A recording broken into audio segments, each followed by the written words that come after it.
भाइये, तमाम तर लोगों को आपने सुन लिया। एक बात, आज से 5-7 साल पहले अब्दुल्ला सालिम कमर चतुर्वेदी साहब को अररिया की सरजमी पे मैंने अपनी निजामत में यह कहा था कि आने वाले वक्त में अल्लामा ताहिर हुसैन गयावी के बाद हमारे कबीले का सबसे मजबूत और सबसे महंगा मुकर्रिर होगा। आज एक बात अपने फिक्र की तराजू में तौल के फिर बोल रहा हूं मैं, इंशाअल्लाह 5 साल के बाद या 3 साल के बाद मुझे उम्मीद है अल्लाह के ज़ात से कि इंशाअल्लाह मेरा जुमला जो है रायगा नहीं जाएगा। जिस मुकर्रिर को आपके हवाले पेश करने जा रहा हूं मेरे दोस्तों, 2 साल के बाद शायद इनकी तारीख आपको न मिले।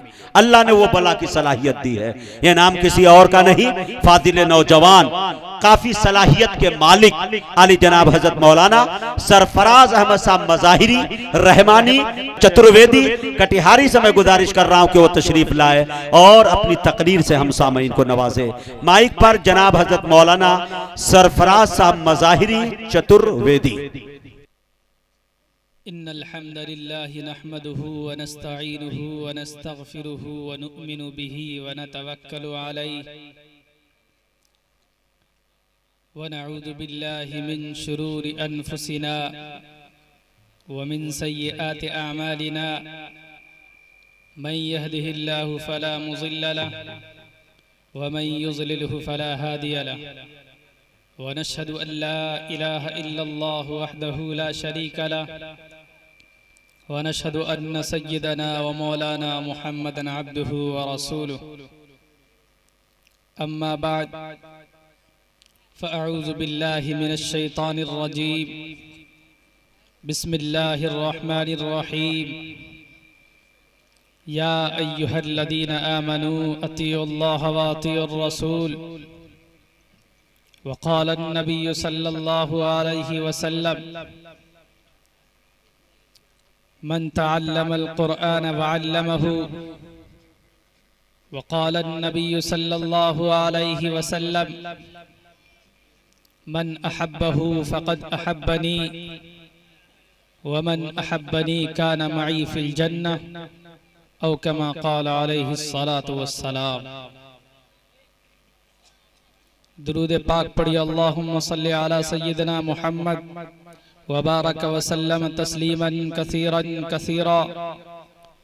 रब्बि इश्रह ली सदरी व यस्सिर ली अमरी वहलुल उक़दतम मिन लिसानी यफ़क़हू क़ौली। In the name of Allah, the most gracious, the most merciful, all praise and thanks are Allah, Lord of the Alameen, mankind, jinn and all that exist. You honor only that ruling judge, the day of recompense. It means the day of resurrection. You only we worship, you only we ask for help, each everything. Guide us to the right path, to the straight way. All praise be to Allah and cherisher, the sustainer of the worlds. And may the blessings and peace be upon the master of prophets, on all of his companion. The primary aim of light that has been program recognized. There is nothing but to receive some blessing from Allah subhanahu wa ta'ala. मुहतरम सामईन किराम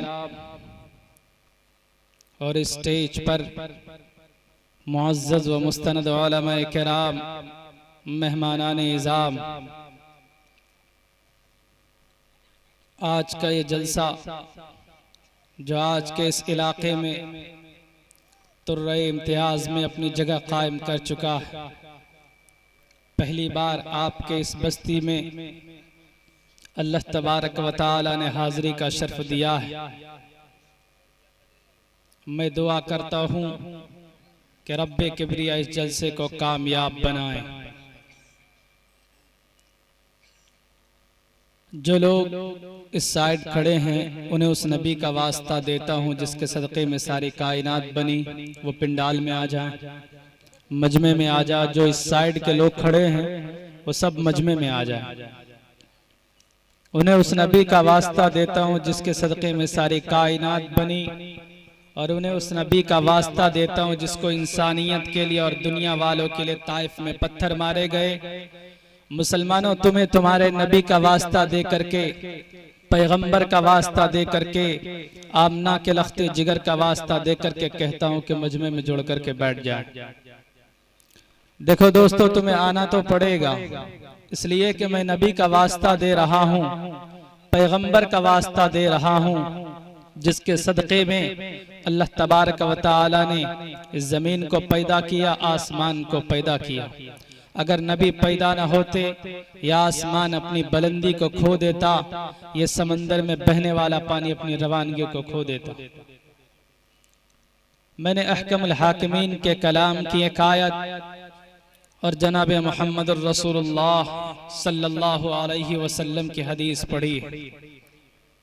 कुरान करीम नबी पाक अलैहि सलातु वस्सलाम की हदीस, इससे बड़ी दौलत दुनिया के अंदर कोई भी चीज नहीं।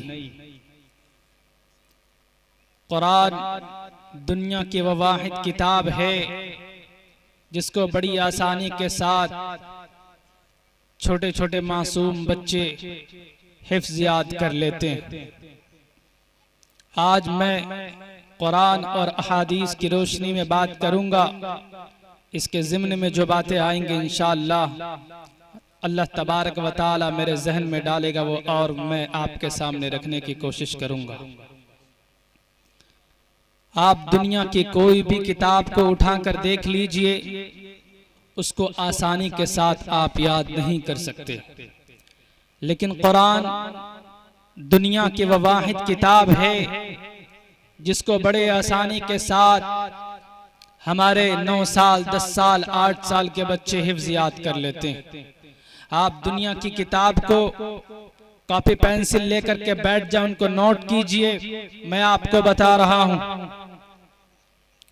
बाइबल है, गीता है, रामायण है, मता मरकस बरनयास है, हिंदू भाइयों की पवित्र ग्रंथ वेद, यजुर्वेद, अथर्ववेद, सामवेद है।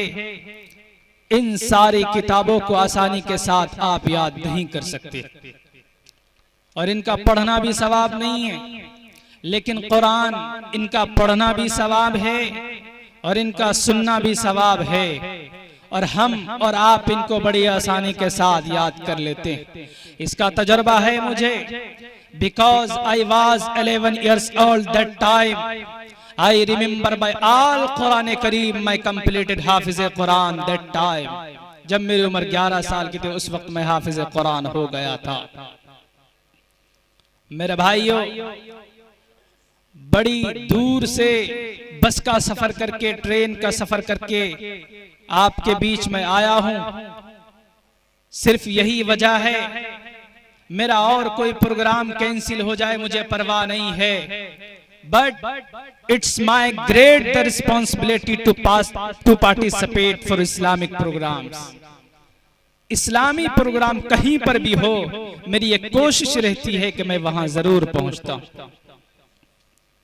मैंने अहकमुल हाकिमीन के कलाम की एक आयत और जनाब मोहम्मद रसूलुल्लाह सल्लल्लाहु अलैहि वसल्लम की हदीस पढ़ी है, जिसमें रब्बे दो जहां खालिक़े अर्ज़ो समावात मालिके दो जहां इरशाद फरमाता है, ओ कायनात के मुसलमानों सुनो, ओ कायनात के इंसानों सुनो, अगर तुम इज्जत चाहते हो, अगर तुम बुलंदी चाहते हो, अगर तुम चाहते हो तुम्हारी दुनिया संवर जाए, और तुम चाहते हो तुम्हारे कब्र का मसला हल हो जाए, और तुम चाहते हो तुम्हारी आखिरत का मसला हल हो जाए, तो रब्बे दो जहां दो ठोक लफ्जों में कहता है, ओ कायनात के इंसानों सुनो, सरबुलंदी चाहते हो तो हम तुम्हें कानून देते हैं, एक दस्तूर देते हैं, एक निजाम देते हैं।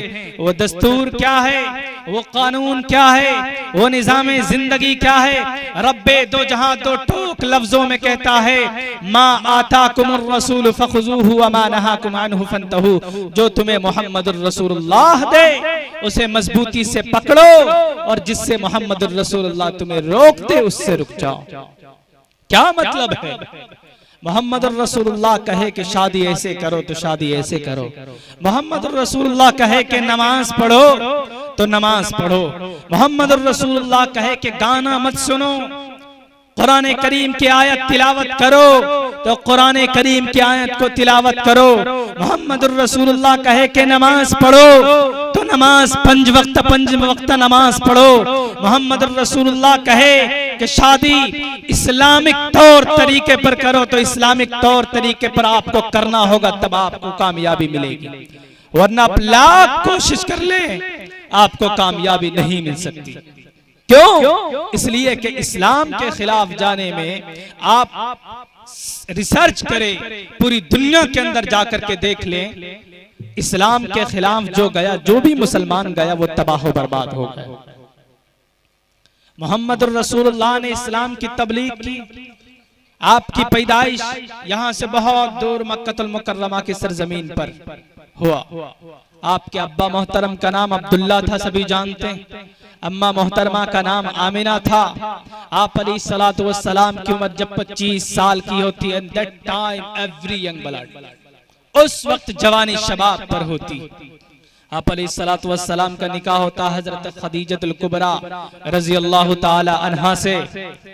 तो पता उस वक्त के जो गद्दार, जो जालिम फिरका परस्त लोग, उस वक्त का जो फिरौन था अबू जहल, वो आकर के कहता ख्वाजा अबू तालिब से, ए ख्वाजा अबू तालिब, तुम्हारे भतीजे ने जो शादी के लिए हाँ भरी है और जो निकाह किया वो सिर्फ इसलिए कि मोहम्मद रसूलुल्लाह को दौलत चाहिए। ये इल्जाम लगाया मोहम्मद रसूलुल्लाह सल्लल्लाहु अलैहि वसल्लम और कहा कि इनको दौलत चाहिए। तब इन्होंने हजरत खदीजतुल कुबरा रज़ी अल्लाहु अन्हा से शादी की है। उस वक्त ख्वाजा अबू तालिब ने 2 टोक लफ्जों में कहा था। क्या कहा? ए ख्वाजा अबू तालिब, एक वक्त था तुमने आकर के कहा था अगर मोहम्मद को दौलत चाहिए तो हम उसको दौलत देने के लिए तैयार हैं, अगर उसको खजाना चाहिए हम चाबी देने के लिए तैयार हैं। अगर अरब की हसीनाओं से शादी करना चाहता है मोहम्मद तो बोलो, अरब की तमाम हसीनाओं को हम इकट्ठा करेंगे, मोहम्मद रसूलुल्लाह जिसको पसंद करेंगे उससे मोहम्मद का निकाह करवा देंगे। लेकिन नहीं, पूरी दुनिया जानती है कि मोहम्मद रसूलुल्लाह का जवाब क्या था। मोहम्मद रसूलुल्लाह ने कहा था, ए अबू जहल, खजाना तो दूर की बात, मेरे एक हाथ में चांद को लाकर रख दो और दूसरे हाथ में सूरज को लाकर रख दो, उसके बाद तुम ये कहो कि मोहम्मद रुक जाओ, उस वक्त तक मैं नहीं रुक सकता। क्यों? क्योंकि मैं भी जिस पैगाम को लेकर के चला हूं वो इंसानियत के भलाई के लिए है, वो मानवता के भलाई के लिए है, वो भटके हुए लोगों को ईश्वर से मिलाने का रास्ता, वो रास्ता है अमन का, शांति का, मोहब्बत का। जी, मोहम्मद रसूलुल्लाह का ये जवाब था।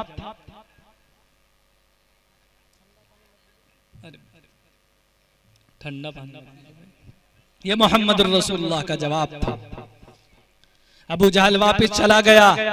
मेरे भाइयों, मोहम्मद रसूलुल्लाह सल्लल्लाहु अलैहि वसल्लम के ऊपर बहुत सारे लोग गलत इल्जामात लगाते हैं कि मोहम्मद रसूलुल्लाह तो ऐसे थे, मोहम्मद रसूलुल्लाह तो वैसे थे।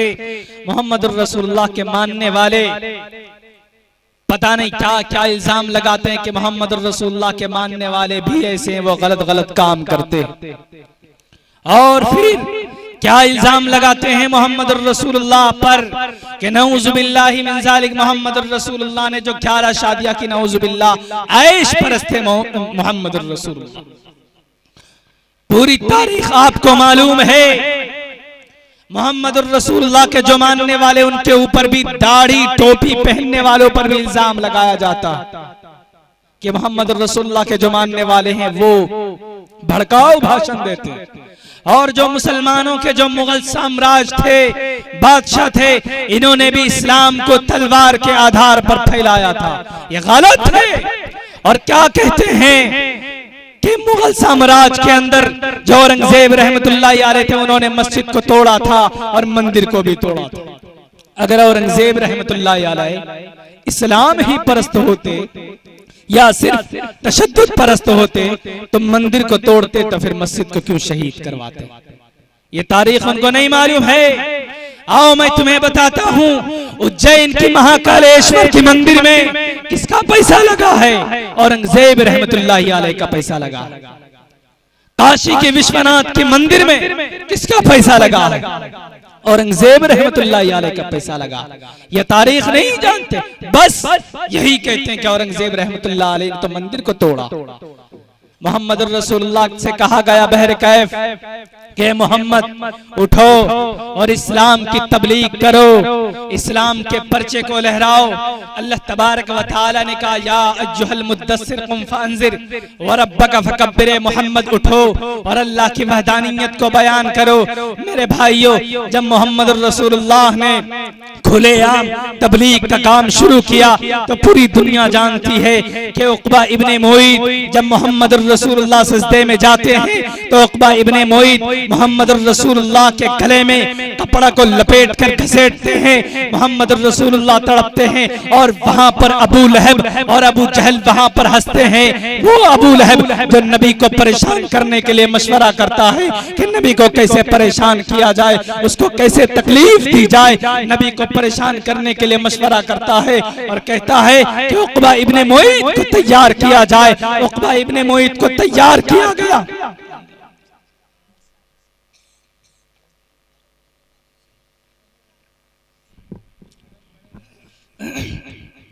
उक़बा इब्ने मुईद को तैयार किया गया। उक़बा इब्ने मुईद तैयार हो गए। होने के बाद मोहम्मद रसूलुल्लाह जब सजदे में जाते हैं तो मोहम्मद रसूलुल्लाह के गले में कपड़ा डालकर मोहम्मद रसूलुल्लाह को घसीटते। मोहम्मद रसूलुल्लाह चीखते चिल्लाते हैं और आज भी वही तारीख हिंदुस्तान के अंदर दोहराई जा रही है। मौलाना कलीम सिद्दीकी साहब जो अमन के साथ इस्लाम का पैगाम देते हैं, अल्लाह की वहदानियत को बयान करते हैं और कहते हैं लोगों मोहम्मद रसूलुल्लाह का कलमा पढ़ लो, ला इलाहा इल्लल्लाह मोहम्मद रसूलुल्लाह पढ़ लो, तुम जन्नत में जाओगे। तो उनके हाथों में हथकड़ी डालकर उनको जेल की सलाखों के अंदर ठूंस दिया जाता है। और क्या कहते हैं कि मौलाना ने धर्मांतरण का बहुत बड़ा षड्यंत्र रचा। धर्म परिवर्तन जुर्म नहीं है, इसलिए कि ये सिर्फ कुरान नहीं कहता, यह भारत के संविधान कहता है। भारत के संविधान का दफा नंबर 25 कहता है freedom of conscience and free fashion and practice and propagation to the religion. अगर कोई भारत का इंसान अपनी मर्जी से इस्लाम को कबूल करना चाहे तो वह कबूल कर सकता है। किसी भी मंत्री या संतरी को इजाजत नहीं है, किसी भी यूएपीए कानून को उसके ऊपर थोपने की जरूरत नहीं है। अगर कोई इंसान अपनी मर्जी से इस्लाम को कबूल करना चाहे तो वह कबूल कर सकता है। और फिर भारत के संविधान को लिखने वाला डॉक्टर भीमराव अंबेडकर ने भी 5 लाख लोगों को लेकर, दलितों को लेकर उन्होंने दूसरे धर्म को अपनाने की कोशिश की। अगर एक धर्म को बदलना, दूसरे धर्म को कबूल करना अगर पाप होता तो सबसे पहले डॉक्टर भीमराव अंबेडकर के हाथ में हथकड़ी लगती, लेकिन नहीं, सिर्फ परेशान किया जाता है। मेरे भाइयों, हर जमाने के अंदर आपने हुकूमत की है। पता नहीं मेरी आवाज क्यों नहीं साथ दे रही, ऊपर से आप लोगों ने ठंडा पानी पिला दिया मुझे। मोहम्मद रसूलुल्लाह ने जो पैगाम दिया मुसलमानों को, वो पैगाम अगर हमारी जिंदगी के अंदर आ जाए तो हम और आप दोनों कामयाब हो सकते हैं। मेरे भाइयों, मोहम्मद रसूलुल्लाह ने जो पैगाम दिया, लोगों को बताया कि ये लोगों कलमा पढ़ लो, तुम कामयाब हो जाओगे, तो ये जुर्म नहीं। अगर कोई भी मुसलमान भारत के अंदर अगर ये काम करता है तो ये फंडामेंटल राइट है, बुनियादी हकूक है, कर सकता है, संविधान में इसकी इजाजत। लेकिन नहीं, कुछ लोगों के पेट में दर्द होने लगता है कि नहीं मुसलमान ऐसा करते। अगर कहीं पर भी मुसलमान जलसा जुलूस करे या कोई इस्लामिक प्रोग्राम करता है, प्रोटेस्ट करता है अमन और शांति के साथ, तो हिंदुस्तान का संविधान इजाजत देता है। पढ़ लीजिए उठाकर, हिंदुस्तान का संविधान आर्टिकल नंबर 19 कहता है freedom of conscience and free fashion and practice and propagation to the religion. और कहता है protection of certain rights regarding freedom to speech, all citizen shall have the right. Hindustan का संविधान कहता है ये हमें इजाजत है। मेरे भाइयों, अगर आप शरीयत पर अमल कर ले और अल्लाह से रिश्ता मजबूत कर ले, तो दुनिया की कोई भी ताकत आपको मात नहीं दे सकती और दुनिया की कोई भी ताकत आपको हिला नहीं सकती। हर जमाने के अंदर आपने हुकूमत की है। मोहम्मद रसूलुल्लाह से लेकर खिलाफत राशिदा तक 30 साल का जमाना खिलाफत राशिदा का जमाना रहा।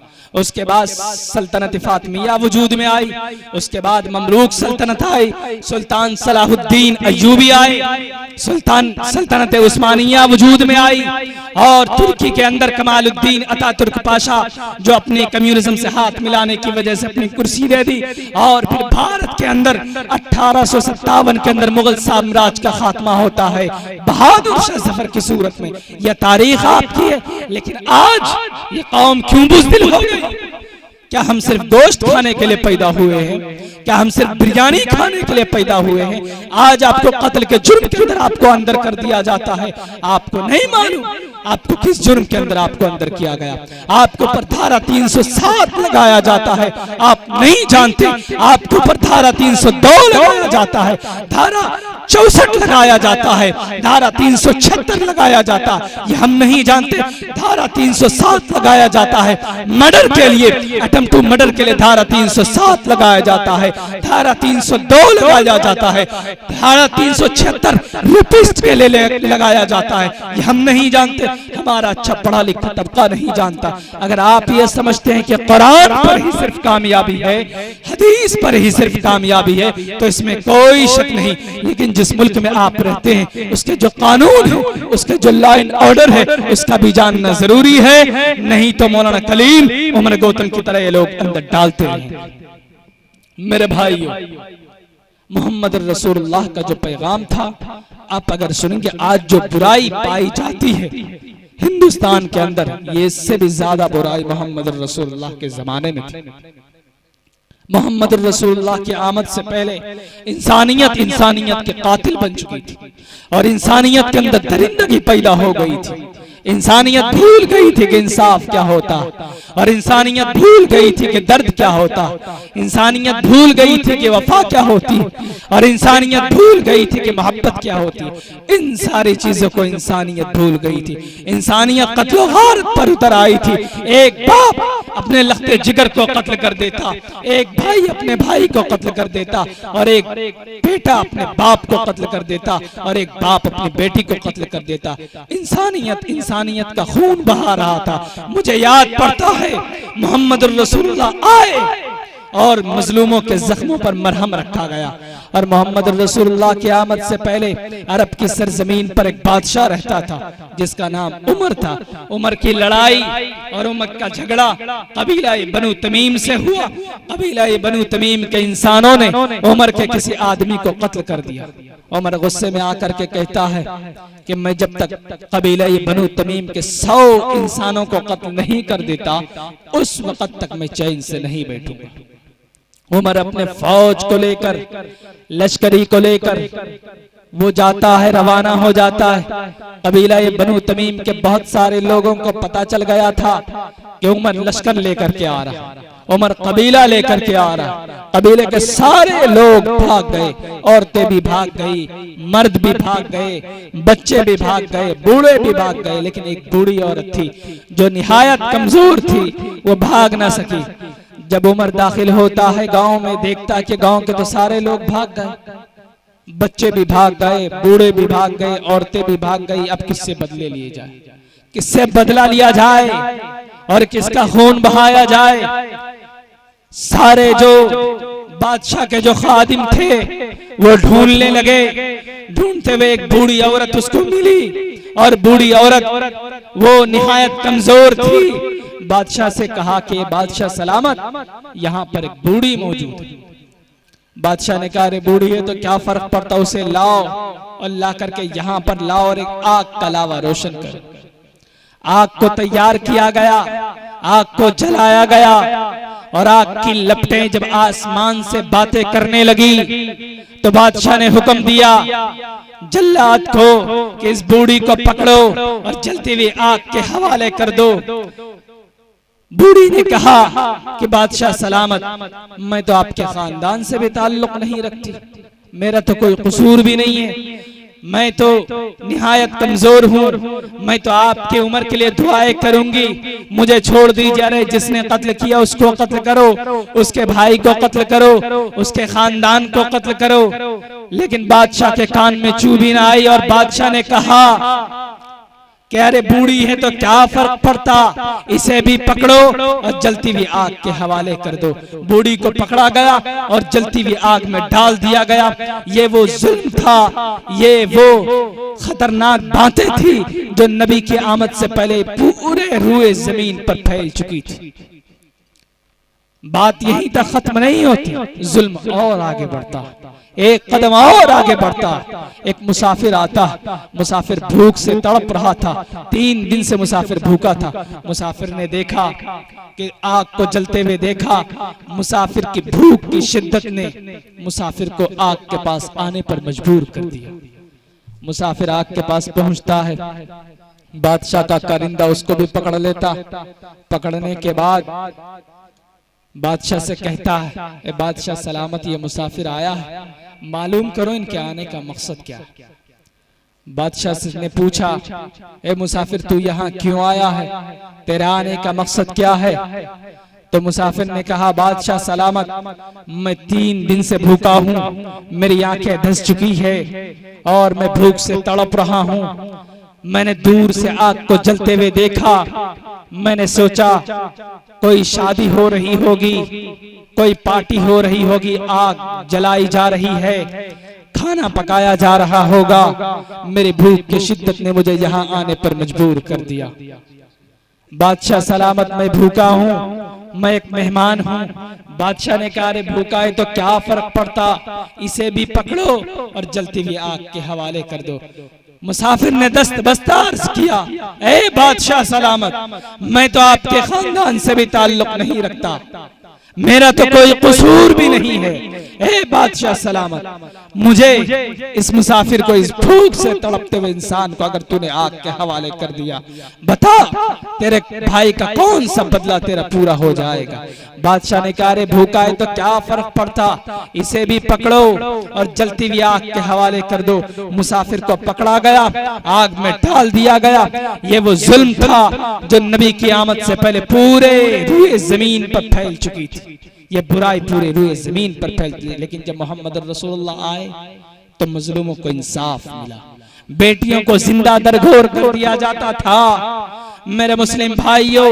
लेकिन जब मोहम्मद रसूलुल्लाह आए तो बेटियों को इंसाफ मिला। और जो लोग ऐसा करते हैं, कल क़यामत के दिन उनको जवाब देना पड़ेगा। जो सिर्फ शादी इसलिए करते हैं कि उनको नौकर समझते हैं, गुलाम समझते हैं, कल क़यामत के दिन रब्बे जुल जलाल पूछेगा, वइदल मऊदतु सुइलत बिअय्यि ज़ंबिन क़ुतिलत। जो लोग सिर्फ शादी इसलिए करते हैं कि उनको जहेज के नाम पर मारते हैं, काटते हैं, जलाते हैं, भस्म करते हैं, उनको जवाब देना पड़ेगा। क्यों? इसलिए कि रब्बे जुल जलाल पूछेगा, जब तुमको भूख लगती थी, प्यास लगती थी, हवस की प्यास, तुम कहां पर जाते थे? She all integral part of your life, तुम्हारी जिंदगी का हिस्सा थी। तुमको जब भूख लगती थी, प्यास लगती थी, कहां पर जाते थे? इसीलिए हमने औरत को पैदा किया। We made the human for your security, तुम्हारी इज्जत और आबरू की हिफाजत के लिए हमने औरत को पैदा किया। जो लोग औरत के ताल्लुक से जो ये कहते हैं, शादी करते हैं, मैं भी आपके ही दरमियान का बच्चा हूं, लेकिन एक बात जरूर कहूंगा, शादी करने के बाद 1 से 1.5 महीने के बाद या 2 महीने के बाद, 5 महीने के बाद खेल शुरू हो जाता है, डरामा शुरू हो जाता है। शौहर ये समझता है कि ये बीवी नहीं है, ये गुलाम है। बाहर से आते हैं और फौरन जो मन में आता वो कहना शुरू कर देते हैं। नहीं मेरे भाइयों, मोहम्मद रसूलुल्लाह की जिंदगी को पढ़ेंगे, आपको पता चलेगा मोहम्मद रसूलुल्लाह हजरत आयशा के साथ, जब हजरत आयशा पानी पीती थी तो जिस गिलास में पानी पीती थी, उस गिलास के उसी हिस्से में मोहम्मद रसूलुल्लाह अपने होंठ को लगाकर पानी पिया करते थे। ये मोहब्बत थी। मोहम्मद रसूलुल्लाह ने कहा, अपनी औरत को अगर डराना हो, धमकाना हो, अगर उसे मारना हो तो थप्पड़ भी इतनी जोर से मारो कि उसके गाल में या उसके चेहरे पर दाग ना। ये मोहब्बत की अलामत। आप समझ सकते हैं कि औरत के कदम के नीचे जन्नत। किसने कहा? मोहम्मद रसूलुल्लाह ने कहा। है किसी मजहब के अंदर ये चीज क्या औरत के कदम के नीचे जन्नत? किसी मजहब में नहीं है मेरे भाई। और कुरान मोहम्मद रसूलुल्लाह पर नाजिल किया गया, ये सारे अहकामात कुरान करीम के अंदर मौजूद है। औरत के ताल्लुक से, तलाक के ताल्लुक से। और आजकल हमारे नौजवान भी थोड़ा बहुत कुछ मैटर हो जाए फौरन 3 तलाक दे देते हैं मेरे भाइयों, और फिर काजी साहब के पास दौड़े चले जाते हैं कि काजी साहब हमने 3 तलाक दे दिया, अब क्या मसला होगा? मेरे भाइयों, तलाक का जो सही तरीका है वो सही तरीका यह है कि अगर ज्यादा बन नहीं रही है, मामलात बिगड़ते चले जा रहे हैं, तो आप उनको 1 तलाक दें, सिर्फ 1 तलाक। अच्छों का दिमाग ठिकाने में आ जाता है तलाक देने से। 1 तलाक देंगे तो क्या होगा? आप दोबारा उसको निकाह में रख सकते हैं। लेकिन इसका जो पूरा मसला है, आप जाकर के काजी शहर से मिल सकते हैं, वो आपको पूरे डिटेल के अंदर आपको बताएंगे। सिर्फ इतना कहना चाहता हूँ, औरत को सुधारने के लिए, अगर बिगड़ जाती है उनको सुधारने के लिए ज्यादा से ज्यादा आप सिर्फ 1 तलाक दें, ताकि वो आप दोबारा अगर उसको आप अपने निकाह में रखना चाहे तो आप रख सकते हैं। ये कुरान के अंदर कहा गया, ये तरतीब हदीस के अंदर मौजूद है। कुरान के अंदर कहा गया कि इस्लाम को कैसे फॉलो किया जाए। आप याद कीजिए, बड़े बड़े साइंसदान जो कुरान पढ़ करके साइंटिस्ट बने, बड़े बड़े साइंसदान कुरान को देख करके उन्होंने बम बनाया, बम को इजाद किया। अलम तरा कैफ फअल रब्बुका बिअसहाबिल फील। जब अब्रहा बादशाह अपने पूरे लश्कर के साथ मक्का को ढाने के लिए गए थे, तो अल्लाह तबारक व तआला ने चिड़िया के जरिए से उनके चोंच में छोटे छोटे पत्थर को डालकर पूरे हलाक को बर्बाद कर दिया था। वहां से उन्होंने ढूंढना शुरू किया। और फिर मैं आपको एक तारीख बता दूं, बहुत पहले की तारीख है, गोल्डा मायरा। आपको पता है कौन है? मुल्क इजराइल का प्रेसिडेंट। बहुत पहले मुल्क इजराइल जहां पर भूखमरी थी, खाना नसीब नहीं होता था लोगों को, पेट पर पत्थर बांध कर रहते थे। उन्होंने मीडिया वालों को बुलाया, प्रेस वालों को बुला करके कहा कि मुझे 10 साल का वक्त दे दो, मैं दुनिया की दूसरी बड़ी सुपर पावर ताकत बन जाऊंगा। कहा कैसे? कहा वो मुझ पे छोड़ दो। 10 साल गुजरने नहीं पाए, दूसरी बड़ी सुपर पावर ताकत बन गई मुल्क इजराइल। क्यों? उन्होंने मोहम्मद रसूलुल्लाह की सीरत को अपनाया था।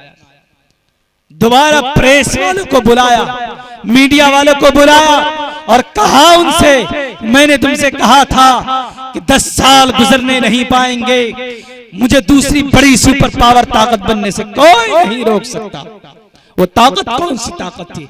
उनसे पूछा प्रेस वालों ने, तो कहा कि हमने मोहम्मद रसूलुल्लाह की सीरत को पढ़ा, हमने बहुत सारी किताबों को देखा, मेरे समझ में नहीं आया, लेकिन जब मोहम्मद रसूलुल्लाह की मैंने सीरत को पढ़ा तो मोहम्मद रसूलुल्लाह की सीरत को पढ़ करके हमने देखा कि मोहम्मद रसूलुल्लाह जंग में जब जाते थे, जंग में कई जंग में गए मोहम्मद रसूलुल्लाह, लेकिन मोहम्मद रसूलुल्लाह की पूरी जिंदगी के अंदर हमने एक चीज देखी, वो ये कि मोहम्मद रसूलुल्लाह के पास सिर्फ 2 जोड़े कपड़े थे। बाद में ज्यादा हुए, लेकिन 2 जोड़े कपड़े थे, लेकिन तलवार न थी। जंग के लिए हमेशा तैयार रहते थे, लेकिन पहले दूसरी की तरफ से आन बान शान होती थी, तब जाकर मोहम्मद रसूलुल्लाह आगे बढ़ते थे। तो मोहम्मद रसूलुल्लाह के पास 9 तलवार, 2 जोड़े कपड़े, पेट पर पत्थर बांध कर रहते थे। उस तरीके को हमने अपनाया। हमने कहा लोगों से कि आप अपने पेट पर पत्थर बांध लो और जो पैसे उनको इकट्ठा करो। पैसे को इकट्ठा करके हमने हथियार खरीदना शुरू किया। उसके बाद दूसरी बड़ी सुपर पावर ताकत हम बन गए।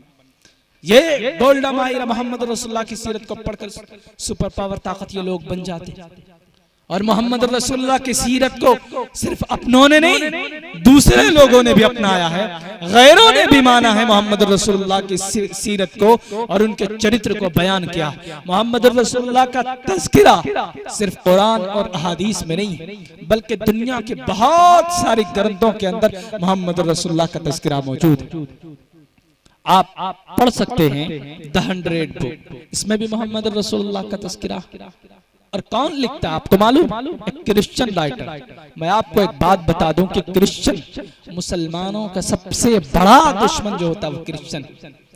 ये खुद अपनी किताब द 100 बुक के अंदर मोहम्मद रसूलुल्लाह की सिफात को जिक्र किया, 99 लोगों के सिफात को जिक्र किया। आखिर के अंदर जब मोहम्मद रसूलुल्लाह की सीरत को जब वो पढ़ता है, वो क्रिश्चियन राइटर, तो वह मोहम्मद रसूलुल्लाह की सीरत को पढ़कर वो लिखने पर मजबूर हो जाता है।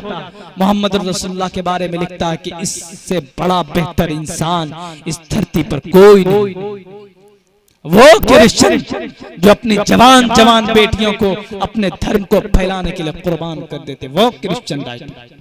और आज जिनको हम ये समझते हैं मेरे भाइयों कि मौलाना साहब है, यहाँ भी साहब है, और मोहम्मद रसूलुल्लाह ने क्या कहा, अल उलमा इन्नल उलमा वरसतुल अंबिया, के नबी के बाद अगर किसी का दर्जा है तो वो उलमा का दर्जा है।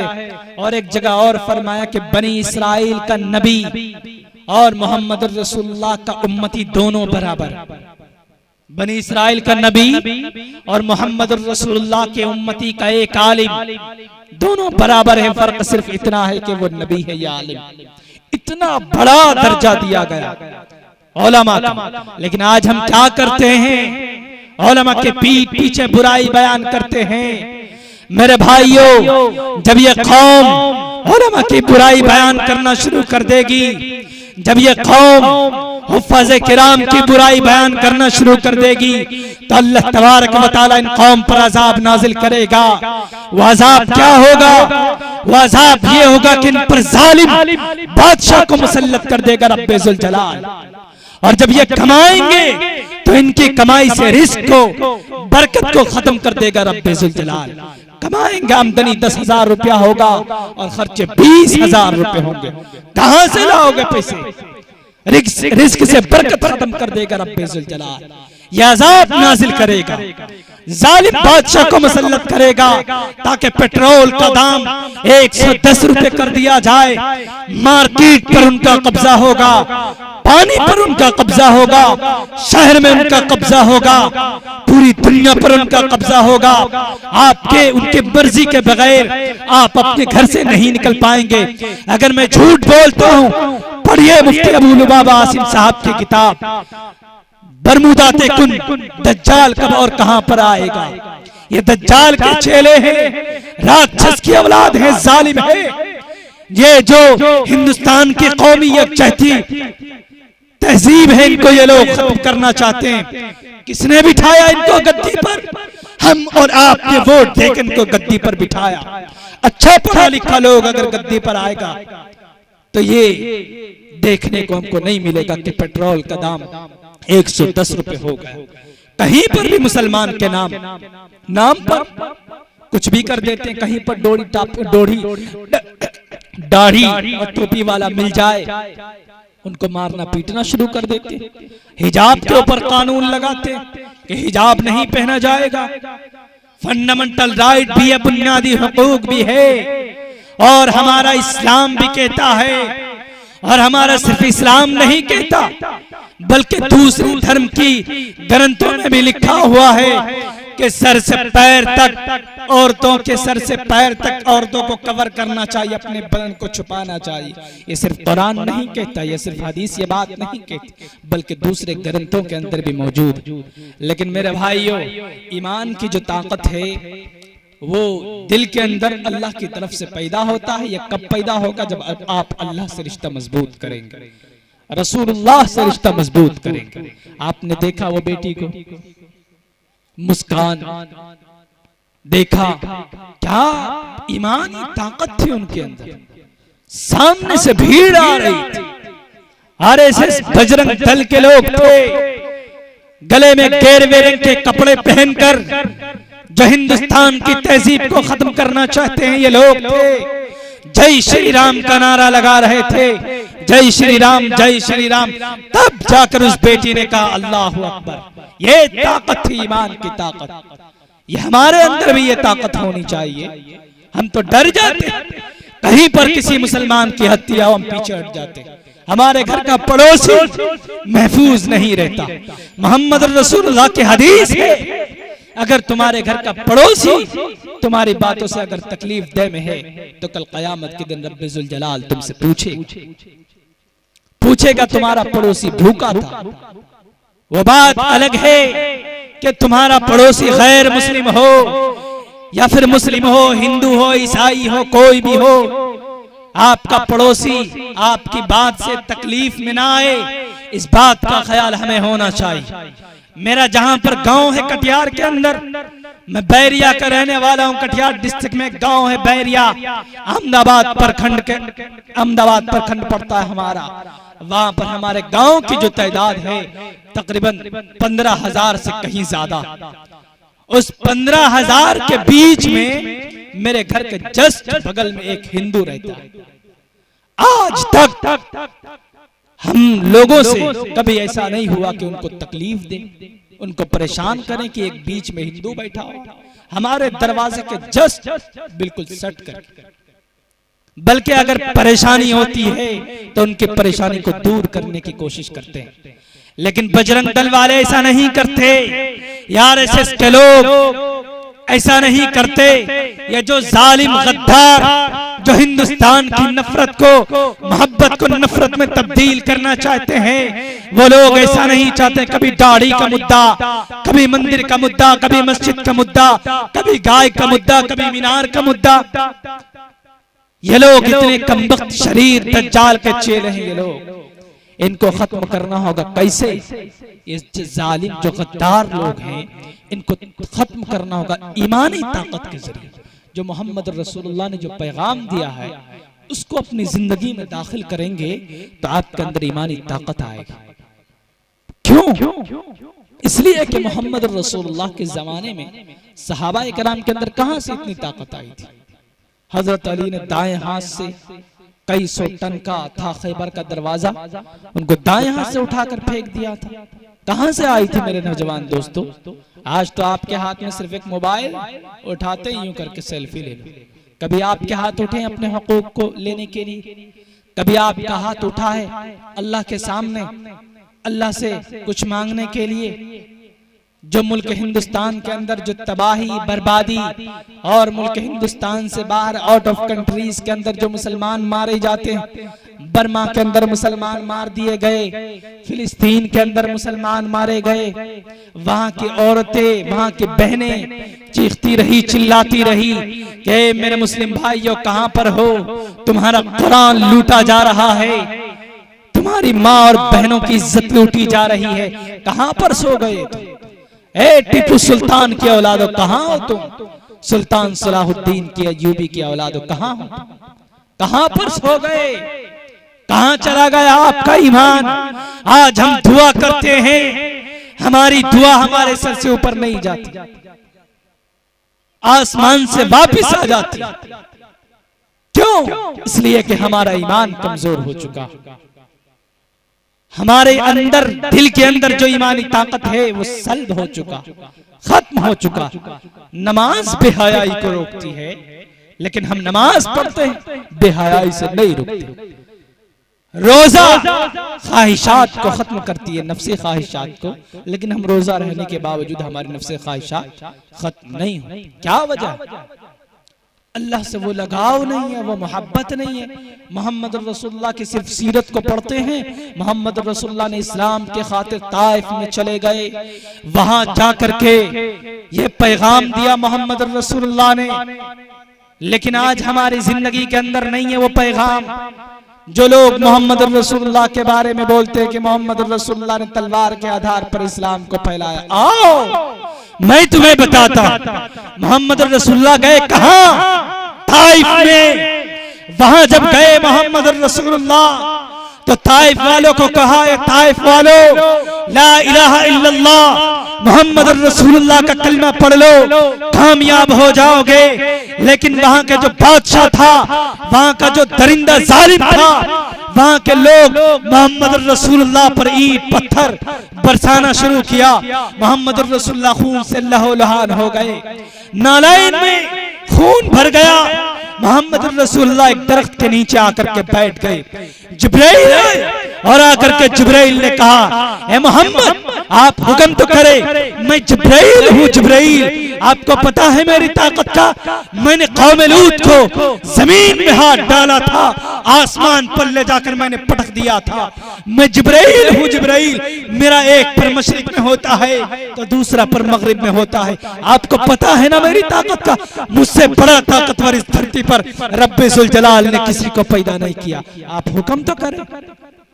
लेकिन मोहम्मद रसूलुल्लाह ने क्या कहा, ए जिब्राइल तो ये भूल गया। रब ने कहा कुरान करीम के अंदर अना रब्बुल आलमीन, लेकिन ए मोहम्मद वमा अरसलनाका इल्ला रहमतल लिल आलमीन, मैं तुझे पूरी दुनिया के लिए रहमतुल लिल आलमीन बना करके भेज रहा हूं। क्या मतलब, what is the meaning of this आया वमा अरसलनाका इल्ला रहमतल लिल आलमीन? क्या मतलब इस आयत का? कैसे हम समझे कि मोहम्मद रसूलुल्लाह रहमतुल लिल आलमीन थे? मोहम्मद रसूलुल्लाह के अखलाक, उनकी अच्छाई, उनके अमानतदारी को देखकर लोग इस्लाम कबूल करते थे। और हिंदुस्तान की सरजमीन पर भी बहुत सारे उलमा पैदा हुए जिन्होंने इस्लाम के खातिर अपनी कुर्बानी दे दी। 1400 उलमा कराम को तख्ते धार पर लटका दिया गया था, लेकिन ईमान का सौदा नहीं किया था। माल्टा के कैद खाने के अंदर शेखुल हिंद को बंद कर दिया गया, लेकिन ईमान का सौदा नहीं किया था।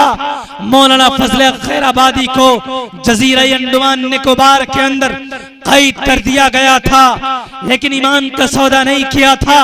मौलाना कासिम नानोतवी रहमतुल्लाह अलैह की कनपट्टी पर गोली लगी थी, सुराख हो गया था, लेकिन ईमान का सौदा नहीं किया था। और आज भी जितने भी उलमा इस धरती पर पैदा हो रहे हैं, मदारिस को कायम करके, मकातिब को कायम करके, खानकाहों को कायम करके इन्होंने साबित कर दिया कि उलमा कराम जब तक इस धरती पर पैदा होते रहेंगे तब तक इस्लाम जिंदा रहेगा। और इस्लाम को कोई मायकलाल मिटा नहीं सकता, और कुरान को कोई मायकलाल नहीं मिटा सकता। और जो लोग हिंदुस्तान की सरजमीन पर आए कुरान को मिटाने के लिए, रब्बे जुल जलाल ने खुद उसको मिटा दिया। बशारुल असद 3 साल तक मेहनत करता रहा कुरान करीम में अल्लाह की जगह पर अपना नाम दाखिल करने के, लेकिन खुद मिट गया। कुरान करीम आज भी मौजूद है। और आया अभी कुछ दिन पहले, आप लोगों ने नाम सुना होगा कुरान करीम की, मैं नाम नहीं लेना चाहता ज्यादा, कुरान करीम की आयत को उठा करके कहा कि फक्तुल मुशरिकीन हैसु वजदतुमूहुम, इस आयत को निकालो। और भी बहुत सारी आयतें, इन आयत को निकालो, इसको निकालो, इसको निकालो, जिहाद के बारे में आयत, इसको निकालो। और भी कुछ आयत औरतों के ताल्लुक से, इस आयत को निकालो, इसके अंदर ये कहा गया, इसके अंदर जिहाद की बात कही गई, इसके अंदर लड़ाई है, तशद्दुद है, इनको निकालो। सुप्रीम कोर्ट लेकर के पहुंच गया, उल्टे थप्पड़ मारा सुप्रीम कोर्ट के जज। ऐसी जहनियत रखने वालों को मेरी तरफ से ये खुला चैलेंज है, ओपन चैलेंज मैं करता हूं। आओ मैदान में, मैं तुम्हें पढ़कर बताऊंगा कुरान करीम के आयत के अंदर कोई तशद्दुद की बात नहीं है, कोई जुल्म जबरदस्ती नहीं है, और इस्लाम के अंदर भी कोई जबरदस्ती नहीं है। कुरान खुद कहता है ला इकराह फिद्दीन, कि दीन में कोई जबरदस्ती नहीं है। जब दीन में कोई जबरदस्ती नहीं है, मोहम्मद रसूलुल्लाह की हदीस ये कहती है कि एक लोटा, एक चुल्लू पानी बहाने की इजाजत नहीं है, फजूल बेवजह। हदीस के अंदर ये बात है, तो हम किसी का खून कैसे बहा सकते हैं? और इस्लाम इसकी इजाजत कैसे दे सकता? नहीं दे सकता। कुरान इसकी इजाजत नहीं दे सकता, इस्लाम इसकी इजाजत नहीं दे सकता। मेरे भाइयों, जो लोग भी इस धरती पर आए, उलमा, हफ्फाज़े किराम, इनकी जिम्मेदारी और इनको अच्छी नजर से देखना और इनसे मोहब्बत करना। अगर आप इनसे मोहब्बत करेंगे तो गोया कि आप मोहम्मद रसूलुल्लाह से मोहब्बत कर रहे हैं, और मोहम्मद रसूलुल्लाह से मोहब्बत करना गोया कि अल्लाह रब्बुल इज्जत से आप मोहब्बत कर रहे हैं। लेकिन उलमा से बुराई, उलमा की पीठ पीछे बुराई करेंगे, हाफिज कुरान के पीठ पीछे बुराई करेंगे। आपको पता हाफिज कुरान का क्या मकाम है? नहीं जानते।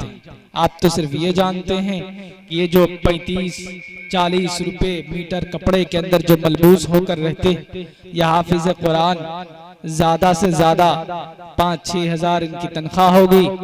चटाई पे बैठकर लोटे को तोड़ते होंगे, चटाई को फोड़ते होंगे, बस यही समझते। आपको पता है कुरान एक ऐसी दौलत है कि अगर दुनिया की तमाम दौलतों को एक साइड पर रख दिया जाए और कुरान करीम को एक साइड पर रख दिया जाए तो कुरान करीम का पल्ला भारी पड़ जाएगा। इमाम शाफी रहमतुल्लाह अलैह ने एक किताब लिखी, लिखने के बाद उसमें दोबारा तस्हीह करते हैं। तस्हीह के लिए उन्होंने देखा दोबारा कि मेरी किताब में कोई कमी तो नहीं, तो देखा कि कभी दोबारा सही किया, फिर लिखे, फिर कमी नजर आई, फिर सही किया। इसी तरीके से इमाम शाफी कहते मैंने 70 मर्तबा किताब को सही किया। 70 मर्तबा लिखी किताब को मैंने लिखने के बाद 70 मर्तबा सही किया। मैं मजबूर हो गया कुरान करीम की तारीफ करने पर। कुरान करीम के बारे में इमाम शाफी रहमतुल्लाह अलैह कहते हैं कि इससे बड़ी किताब दुनिया के अंदर कोई किताब नहीं। और मेरा ईमान तो ये है और मेरा यकीन तो ये कि दुनिया की तमाम किताबें एक तराजू पर रख दी जाए और दूसरे पल्ले में कुरान का मुख्तसर सा हिस्सा एक तराजू पर रख दिया जाए तो कुरान करीम का पल्ला भारी पड़ जाएगा जिसमें मुख्तसर सा हिस्सा रखा हुआ। ये कुरान करीम की फजीलत है। और जो हाफिज कुरान, जो हमारे मासूम बच्चे 30 पारे को कुरान करीम को अपने सीने में महफूज करते हैं, उनकी अहमियत का आपको अंदाजा नहीं। कल कयामत के दिन यही बच्चा और यही हाफिज कुरान से अल्लाह तबारक व तआला कहेगा कि पढ़ता जा और कुरान करीम को पढ़ता जा और जन्नत के दरवाजे पर चढ़ता जा। यही बच्चा कुरान करीम के औराक को और उसके जो अंदर लिखे हुए शब्द है उनको पढ़ेगा और जन्नत के दरवाजे पर चढ़ता जाएगा। और पता है उनके माँ बाप के सर पर एक ऐसा ताज रखा जाएगा कि सूरज की रोशनी भी फीकी पड़ जाएगी। सूरज भी उस दिन अपनी रोशनी पर शर्मिंदा होगा, चांद की रोशनी फीकी पड़ जाएगी। कहने वाला कहेगा ये कौन है? अरे ये तो बुद्धू मियां है, ये सक्सेसफुल आदमी है। कहा जाएगा हाँ, इन्होंने अपने बच्चे को मदरसा हिदायतुल इस्लाम के अंदर भेजकर इन्होंने हिफ्ज़ कुरान को मुकम्मल करवाया। आज इनका मकाम है कि इनके माँ बाप के सर पर एक ऐसा ताज रखा गया जिनके सामने सूरज की रोशनी भी फीकी पड़ गई। इनसे कहा जाएगा। और ये कुरान को मिटाने के लिए सिर्फ वजीम रिजवी नहीं आया, इससे पहले भी बहुत बड़े बड़े जालिम लोग आए और कुरान करीम को मिटाने की कोशिश की, लेकिन वो खुद मिट गया। कुरान करीम आज भी मौजूद है। आया था 1800 सदी के अंदर जालिम अंग्रेज 3 लाख कुरान करीम के नुस्खे जला दिए, लेकिन कुरान करीम आज भी मौजूद है। किसी ने कहा अंग्रेज से, ये अंग्रेज तो उस वक्त तक कामयाब नहीं हो सकता जब तक तू इनके बीच से एक किताब को न मिटा दे। एक ग्रंथ है इनके बीच में जो इनको सुपर पावर ताकत देती है। अगर तुम इन किताब को मिटा दो, खत्म कर दो, तो तुम इसके सामने जीत जाओगे। अंग्रेज ने कहा वो किताब कौन सी है? उस किताब को लाया जाए। कहा कुरान करीम है, इनको सुपर पावर ताकत यहीं से मिलती है। अंग्रेज ने कहा कोई बात नहीं है।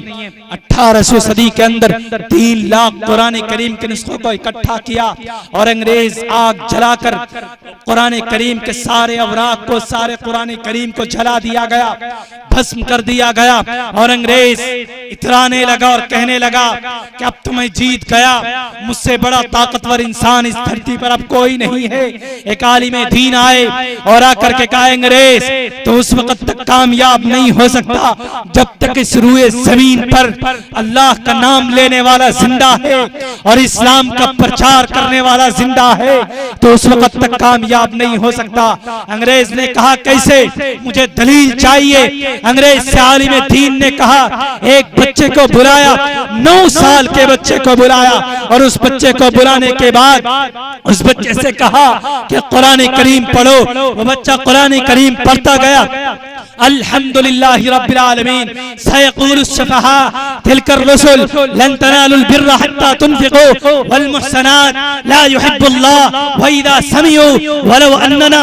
शुरू से लेकर आखिर तक कुरान करीम को पढ़कर सुनाता है, अंग्रेज तंग हो जाता है, हैरान और परेशान हो जाता है। अंग्रेज आखिर के अंदर ये बात कहता है कि कुरान को कोई नहीं मिटा सकता और कुरान करीम के अंदर कोई तब्दील नहीं कर सकता। और कुरान ने खुद बयान किया, ला तब्दील लिकलिमातिल्लाह, कोई माइकलाल ऐसा पैदा नहीं हुआ जो कुरान करीम नबी पाक अलैहिस्सलातु वस्सलाम की सीरत और सुन्नत को तब्दील कर दे।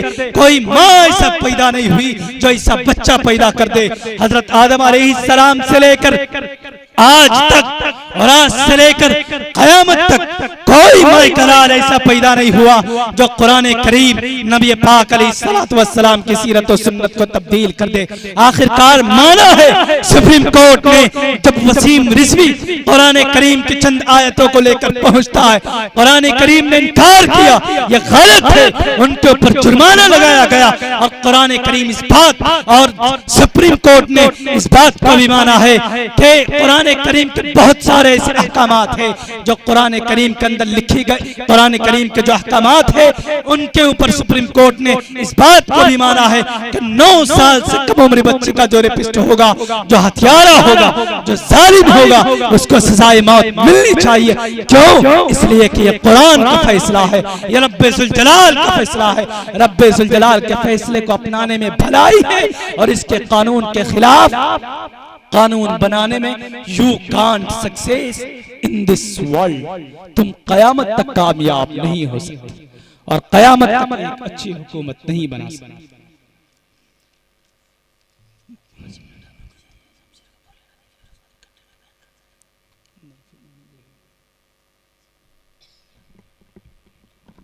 मेरे भाइयों, कुरान करीम के जो अहकामात हैं उनको सिर्फ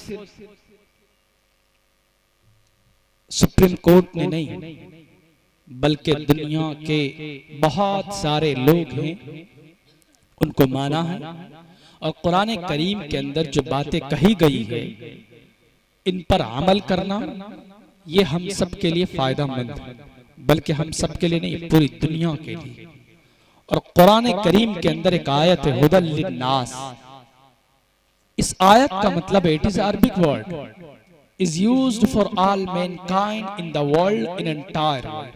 जब कुरान करीम को 1450 साल पहले अल्लाह sent down to the earth to teach the people and for all mankind in the world in entire world, अल्लाह ने जब कुरान करीम को नाजिल किया उसके अंदर ये आयत है हुदल लिन्नास। ये लफ्ज नास तमाम इंसानों के लिए कुरान हिदायत है। ऐसा नहीं है कि सिर्फ मुसलमानों के लिए कुरान है, नहीं, बल्कि हिंदू के लिए भी है, जैन के लिए भी है, बुद्धिस्ट के लिए भी है। जितने भी धर्म के लोग हैं सब कुरान करीम को पढ़ सकते हैं और उनको याद कर सकते हैं और उनको पढ़ करके एक अच्छा रास्ता इख्तियार कर सकते हैं। और दूसरे ग्रंथों के अंदर भी बहुत सारी ऐसी बातें कही गई है जिससे कुरान करीम की तस्दीक भी होती है। और कुरान करीम खुद एक ऐसा वाहिद कलाम है जिस कलाम को किसी से तस्दीक कराने की जरूरत नहीं है। यह रब का कलाम है, यह मुसद्दक कलाम है। और अल्लाह ने जो कुरान करीम को नाजिल किया ये लोगों के रहनुमाई के लिए नाजिल किया। मोहम्मद रसूलुल्लाह सल्लल्लाहु अलैहि वसल्लम पर उतारा गया यह कुरान किस लिए? सिर्फ लोगों की रहनुमाई के लिए कि लोग इससे रास्ता, अच्छा रास्ता इख्तियार करें। जब भूल जाएं, कोई प्रॉब्लम हो, कोई दिक्कत, कोई परेशानी आए तो कुरान करीम को पढ़ करके वो रास्ता इख्तियार कर सकता है। ये कुरान करीम के अंदर ये सारी बातें कही गई। बहुत सारे मसले के ताल्लुक से कुरान करीम के अंदर बातें, हदीस के अंदर कई सारी बातें बयान की गई है। उनको अगर इंसान अपनी जिंदगी के अंदर दाखिल करे तो एक अपने आप में एक सुपर पावर ताकत इंसान बन सकता है। लेकिन आज हमारे जहनों, दिलो दिमाग से, जहन से कुरान करीम को पढ़ना तो दूर की बात है। कुरान करीम को शायद हम में से बहुत सारे ऐसे लोग हैं जो कुरान करीम को उठाकर देखते तक नहीं। हमारे गांव के अंदर, मैं भी आप ही के दरमियान का रहने वाला हूं, हमें सब मालूम है क्या होता है क्या नहीं होता। हमारे गांव के अंदर बहुत सारे गांव हैं आपके भी गांव के अंदर कुछ लोग ऐसे होंगे जो कुरान करीम को ताक पर रखे होंगे और वो पता नहीं कब से पड़ा हुआ है, उनके अंदर गर्दो गुबार भी पड़ जाता है, साफ करने की भी तौफीक नहीं होती। ये गलत है। अगर ऐसा आप करते रहेंगे तो फिर आप योगी और मोदी को बाद में गाली दीजिएगा, पहले अपने आप को गाली दे लीजिएगा, क्योंकि जो कुरान और जो शरीयत आपके ऊपर मोहम्मद रसूलुल्लाह के ऊपर जो नाजिल किया गया है उनके ऊपर अमल करना हमारी और आपकी जिम्मेदारी है और अखलाकी फरीजा भी है। और हिंदुस्तान के अंदर भाईचारगी का मामला बनाए रखे। जो लोग ये समझते हैं कि हम हिंदुस्तान के अंदर बड़ी तादाद में हैं और हिंदुस्तान की जो गंगा जमुनी तहजीब है इसको खत्म करेंगे, जो फिरका परस्त लोग होते हैं जिनके माइंड के अंदर नफरत खोल दिया जाता है, उनको शरबत की तरह पिलाकर उनके जहन दिमाग में नफरत को घोला जाता है। मैं उन नौजवान साथियों से और दोस्तों से कहना चाहता हूं, नफरत की दीवारों को खत्म करो और इन जहनों से अपने जहन के अंदर जो नफरती ख्यालात हैं इनको बाहर निकालो और एक सक्सेसफुल आदमी बनो। इन लोगों के बहकावे में मत आओ जो लोग हिंदुस्तान की गंगा जमुनी तहजीब को खत्म करना चाहते हैं। आपको पता है ये मदारिस इस्लामिया क्या पैगाम देता है कि लोगों के साथ भलाई करो। गेरवे रंग के कपड़े पहनने वाले, अगर तुम्हें लगता है कि ये टोपी और ये दाढ़ी वाला हिंदुस्तान के अंदर जुल्म और तशद्दुद करता है तो कभी आना हमारे मदरसों के अंदर, कभी आना हमारे मकातिब के अंदर, कभी आना हमारे खानकाहों के अंदर। वहां पर तुम्हें पता चलेगा कि जहां पर किस चीज की पढ़ाई होती है और कैसी तरबियत यहां से दी जाती है बच्चों को, तब तुम्हें पता चलेगा। सिर्फ जहन के अंदर नफरत को घोलकर तुम्हारे दिमाग में बिठा दिया जाता है कि यही मुसलमान थे जिन्होंने कश्मीरी पंडित को मार मार कर भगाया गया था। ये गलत है, कोई प्रूफ नहीं कर सकता। कश्मीरी फाइल्स बनाकर क्या साबित करना चाहते हो तुम? ऐसे बहुत सारे लोग हैं। गुजरात फाइल्स भी तैयार करने वाले लोग हैं। गुजरात के अंदर हमारी माँ बहनों की इज्जतों नामूस को लूटा गया था, उनके पेट को चीर कर उनके बच्चे को उछाला गया था। ये तारीख याद नहीं है। 3,500 मुसलमानों को गाजर मूली की तरह काट दिया गया था। ये तारीख याद नहीं है। बस नफरत की शरबत को घोल कर, नफरत की शरबत घोल कर पिला देते हैं। गैर बेरंग के कपड़े पहनने वाले मेरे भाइयों, इस नफरत की दीवार से बाहर निकलो, निकल करके देखो यही मुसलमान थे 1857 की जंग आजादी के अंदर। किसी के अंदर इतनी ताकत नहीं थी कि अंग्रेज से मुकाबला कर ले। यही मुसलमान थे, यही उलमाए किराम थे जो अंग्रेज के सामने डटकर खड़े हो गए थे। उस वक्त मौलाना शौकत साहब ने घिसट करके कहा था, अंग्रेज तेरे तोप के किसी गोले में वो ताकत नहीं है जो उलमाए किराम के खून की गर्मी को ठंडा कर सके। उस वक्त ये सावरकर की औलाद, ये डॉक्टर हेड केवालकर ने कहा था कि अगर इस कौम को, अगर उलमाए किराम को, इस मकातिब को, मदरसे को खत्म करना चाहो तो सबसे पहले कौम को उलमा से बदजन कर दो। और आपको पता है उन्होंने ये भी कहा था कि इस दुनिया के सिस्टम को, इस दुनिया की तारीख को अगर कोई कौम बदल सकती है तो वो उलमा किराम की जमात है, वो मुसलमान कौम। जब अंग्रेज आया था हिंदुस्तान की सरजमीन पर, सबसे पहले डटकर कौन खड़े हुए थे? शेख इस्माइल शहीद रहमतुल्लाह अलैह अंग्रेज से मुकाबला करने के लिए अंग्रेज के सामने डटकर खड़े हो गए थे। कहां के पड़े हुए थे? मदरसे के पड़े हुए थे। आज तो आसाम के मिनिस्टर मदारिस के ऊपर पाबंदी लगा देते हैं, कहते हैं मदारिस को बंद करो नहीं तो हम मदरसा को फंड नहीं करेंगे। अंग्रेज आया था हिंदुस्तान की सरजमीन पर, अंग्रेज के सामने डटकर खड़े हो गए थे। शेखुल हिंद रहमतुल्लाह अलैह चारपाई पर लेटकर अंग्रेज के खिलाफ लड़ते रहे। कहां के पड़े हुए थे? मदारिस के पड़े हुए थे। शेखुल हिंद से मौलाना जौहर ने कहा था शेखुल हिंद अपना फतवा बदल लो। शेखुल हिंद ने कहा अगर मैंने अपना फतवा बदल दिया लोगों का ईमान बदल जाएगा। कहाँ के पढ़े हुए थे? मदरसे के पढ़े हुए थे। इसलिए मदारिस को बंद करने वालों, आज भी अगर तुम्हें हिंदुस्तान के अंदर किसी की जरूरत पड़ेगी, मुसलमानों की जरूरत पड़ेगी, तो सबसे पहले कौन खड़ा होगा? ये उलमाए किराम खड़े होंगे, ये मुसलमान खड़े होंगे, तुम्हारे फौजी अफसरान खड़े नहीं होंगे। आज तुम इन मदारिस को मिटाना चाहते हो। पिछले साल अप्रैल के महीने के अंदर कितने मदारिस को बंद कर दिया गया। असम के मिनिस्टर ने कहा अगर मदारिस के अंदर कुरान करीम की अगर तालीम होगी तो हमारे ग्रंथ को भी पढ़ाया जाना चाहिए, श्रीमद् भगवत गीता को भी पढ़ाया जाना चाहिए, बाइबल को भी पढ़ाया जाना चाहिए। कौन मना करता? अपना खोलो पढ़ाओ, कौन मना करता? और क्या कहते हैं नहीं तो हम मदरसा को फंड नहीं करेंगे। कितने पैसे देते हैं असम सरकार के गद्दार लीडर, बताओ।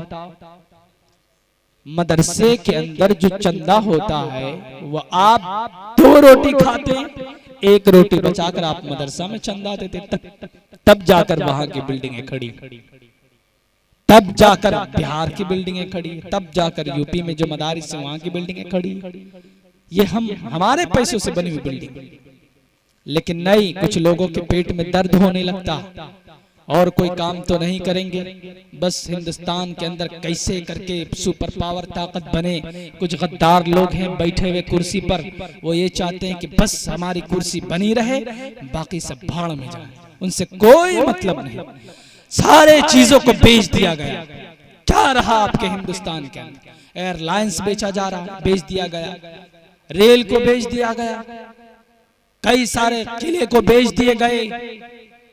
आज ट्रेन में जो टिकट हम खरीदते हैं, ट्रेन का जो टिकट खरीदते हैं उसकी कीमत देखिए कितनी। क्यों? अब जो खरीदेगा वो अपनी मर्जी से जितना चाहे उसकी कीमत को बढ़ा दे। अब अगर आप देश के अगर मुख्यमंत्री हैं, किसी स्टेट के मुख्यमंत्री हैं, आप किसी से कर्जा लेंगे तो उसका दबाव तो आप पर रहेगा ही ना। मैं ज्यादा खुल करके गुफ्तगू नहीं करूंगा, उस पर दबाव खामोश बैठा।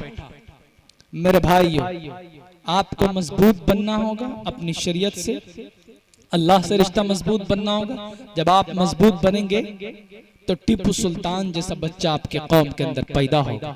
कहां से आएगा टीपू सुल्तान? हमारे में से कोई पैदा होगा टीपू सुल्तान, हमारे में से कोई पैदा होगा सुल्तान सलाहुद्दीन अय्यूबी, और हमी में से कोई पैदा होगा शेखुल हिंद, और हमी में से कोई पैदा होगा शेख इस्माइल शहीद रहमतुल्लाह अलैह। हमी में से कोई पैदा होगा। लेकिन ये पैदा कब होंगे? जब हमारी माँ और बहनें, उनका किरदार अच्छा होगा। सिर्फ ये नहीं कि घरों के अंदर बैठकर टीवी सीरियल देखती रहेंगी और उनकी कोख से शेखुल हिंद पैदा होगा, ऐसा कभी नहीं हो सकता। उनकी कोख से शेख इस्माइल शहीद रहमतुल्लाह अलैह पैदा होगा, ये भूल जाइए। इस सपने को अपने जहनो दिमाग से निकाल दीजिए।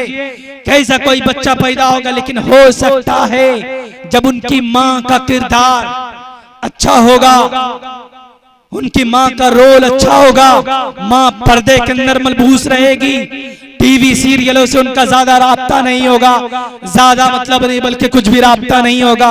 कुरान और हदीस को पढ़ते हुए उनकी जिंदगी गुजरेगी, नमाज पढ़ते हुए उनकी जिंदगी गुजरेगी, तब जाकर इस कौम के अंदर टीपू सुल्तान पैदा होगा। आपको पता है टीपू सुल्तान कौन है? हिंदुस्तान का शेर हिंदुस्तान है वो। बैक वक्त दोनों हाथों से तलवार चलाने वाला ऐसा योद्धा हिंदुस्तान के अंदर पैदा नहीं हुआ, टीपू सुल्तान। लेकिन खुद उसके अपने आदमी ने गद्दारी की तो वो शहीद हो गए। और आपको पता, टीपू सुल्तान को जब चारों तरफ से घेर लिया गया, टीपू सुल्तान ने अपने बच्चों को नसीहत की, सर पर कफन बांध दिए, कफन बांध कर वो बाहर घोड़े पर सवार होकर दोनों तलवार को हाथ में लेकर, दोनों हाथों में तलवार लेकर वो बाहर निकल गए अंग्रेज से मुकाबला करने के लिए। बाहर निकलते वक्त उसका जो एक दरबान था, खादिम था, वो कहने लगा, खादिम वफादार था, जो दूसरा खादिम था वो गद्दारी की, अंग्रेज से हाथ मिलाया। जो दूसरा खादिम था उन्होंने कहा आप अपने बच्चे का तो कम से कम ख्याल कर लीजिए। टिप्पू सुल्तान ने जवाब दिया कि मैंने अपने बच्चों के सर पर कफन बांध कर मैं आया हूं, नसीहत कर करके आया हूं कि अगर तुम्हारी मौत हो तो इस्लाम और कलिमा ला इलाहा इल्लल्लाह मुहम्मद रसूलुल्लाह पढ़कर और अंग्रेज से पढ़कर मुकाबला करते हुए तुम्हारी शहादत की मौत हो। मैं अपने बच्चे को नसीहत कर करके आया। टीपू सुल्तान जा रहा है, शेर हिंदुस्तान बैक वक्त दोनों हाथों से तलवार चलाकर अंग्रेज से मुकाबला करता है। जब टीपू सुल्तान शहीद होता है उस वक्त जनरल हॉर उनके दिलो दिमाग के अंदर टीपू सुल्तान का इतना खौफ बसा हुआ था, बैठा हुआ था कि मरने के बाद भी 4 घंटे तक टीपू सुल्तान के पास जनरल हॉर्स नहीं आया। क्यों नहीं आया? इतना खौफ बसा हुआ था, बैठा हुआ था उनके दिलो दिमाग के अंदर। अपने एक नौकर को भेजता है कि जाओ जाकर देखो टीपू सुल्तान जिंदा है या मर गया। उसका नौकर पहुंचता है वहां पर, हिला करके देखा तो मर चुका। तब जाकर टीपू सुल्तान से कहा कि नहीं वो तो शहीद हो गया, मर गया। तब टीपू सुल्तान उसके सीने पर खड़े होकर के कहा कि आज से मुल्क हिंदुस्तान मेरा। क्यों? मैंने एक शेर हिंदुस्तान का खात्मा कर दिया। मेरे भाइयों, ऐसा योद्धा और ऐसा बच्चा तब पैदा होगा जब हमारे माँ बाप का किरदार अच्छा होगा, हमारी बहनों का किरदार अच्छा होगा, हमारी माँओं का किरदार अच्छा होगा, हमारे जवानों का किरदार अच्छा होगा। आज हमारे जवान क्या करते हैं? आज हमारे जवानों का हाल क्या है? रात को 2-2 बजे रात तक सोशल मीडिया के अंदर एक्टिव रहते हैं। मेरे भाइयों, वक्त बहुत कम है मेरे पास, बहुत जल्द मैं अपनी बात को इख्तिताम करूंगा, लेकिन एक बात जरूर कहूंगा।